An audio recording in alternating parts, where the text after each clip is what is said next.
B-21轰炸机正式亮相，承载着美军武力介入台海的希望。然而，现实很残酷。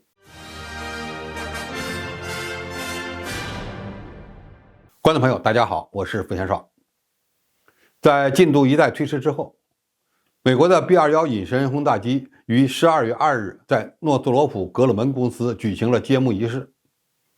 美国空军将 B-21称为飞机技术和发展的代际跨越，这是美军3-4年来唯一的一款新研制的轰炸机，也是美国对华军事科技竞争的重要一环，更是未来可能会用于武力干涉台海的杀手锏。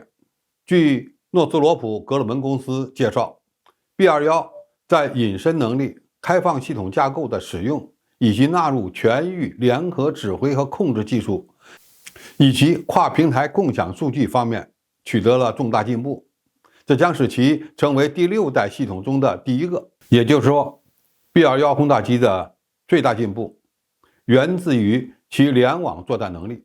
使用开放式架构意味着该机未来可以不断的升级，配装更先进的机载系统和武器。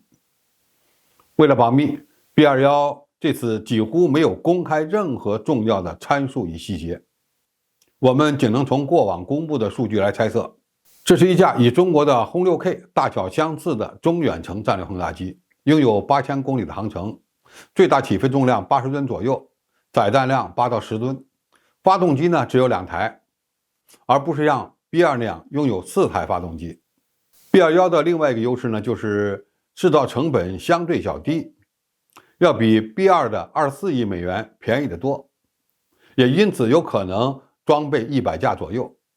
美国这次急着公开 B-21，另一个原因就是它的发展进度要抢在中国轰20的前面。美国军方高层私下对媒体表示， B-21开发了这么多年，如果让轰20首飞成功并公开亮相，那会是一场严重的政治灾难。赶在2023年之前亮相，从一个侧面证明美国的军火商与中国的航空人杠上了。 B-2被认为是一款失败的轰炸机，今后将会被美军淘汰。主要的原因就是这种隐身战略轰炸机的造价过高。那么 B-21的前景如何呢？原定该机的单价是5.6亿美元，然而在公开亮相时却传出了该机的身价已经涨到了20亿美元。该机未来是否能够取得成功，恐怕还要取决于它是否能够控制住费用的上涨，否则生产100架的目标可能就会泡汤。 B-21轰炸机列装之后能用来干什么呢？说实话，除了对付中国这样的大国，似乎找不到太好的理由。在美军的设想下， B-21可以从关岛起飞，进入中国大陆的防空区内执行轰炸任务，然后再返回关岛。它还可能部署到澳大利亚。美国空军部长肯德尔形容说， B-21可以在解放军毫无所知的情况下，在台湾海峡投放水雷，以阻止其渡海。该机的不对称作战能力将能够抵消解放军区域拒止反介入武力的优势，这就是 B-21拥有的穿透式进攻作战能力的体现。当然，这只是美国人所设想的理想状态。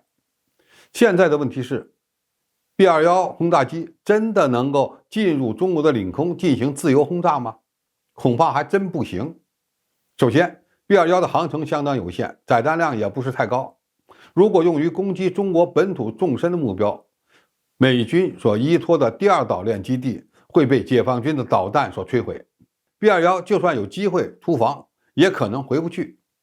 其次，中国已经打造起了强大的反隐身雷达预警网，从天基卫星网络到陆地上的米波雷达，再到军舰上的有源相阵雷达。